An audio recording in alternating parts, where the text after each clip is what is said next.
I flew to East Lansing for 2 weeks opening shows for Dave Matthews. I put one of Alfonso's pills on my amp during soundcheck at the Boston Garden.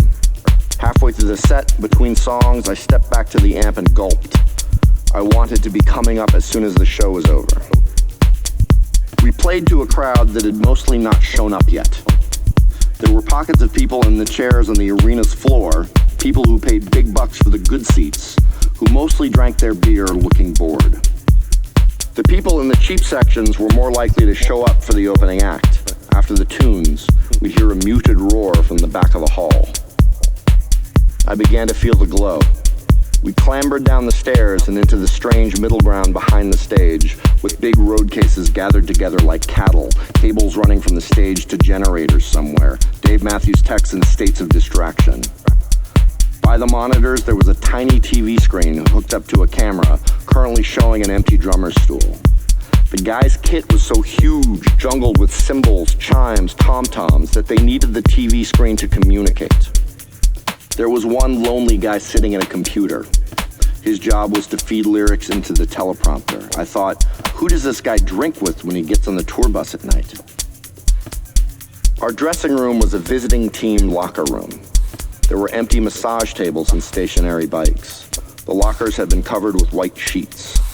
A guy from Warner Brothers stood by the sandwich platter. He had horn-rimmed glasses and an aw-shucks kid from the cul-de-sac Encyclopedia Brown demeanor. The high ratcheted up, and I started to think he realized I was oozing into another state of being. He seemed weirdly menacing. He engaged me in some good show, excited for New York tomorrow chat. My eyes must have been ping-pong balls. I got more googly-eyed as he chatted. I hopped up on one of the stationary bikes and started pedaling, idly then furiously. I stopped pedaling, and the force of the exertion shot an intense blast of drugs. When you're on E, and you move intensely, then stop, you feel like you've ignited. This is why E goes so perfectly with dancing. My body shook in pleasure and disorientation. Encyclopedia Brown was still talking. I dismounted and walked off mid-sentence. Dave Matthews took the stage to grand hurrahs.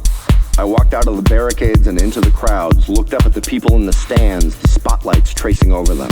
The whole place seemed to be breathing in unison. I was grabbed by a girl in a hippie dress and pulled into the seats. "Dance with us." "Are you on E?" I asked idiotically.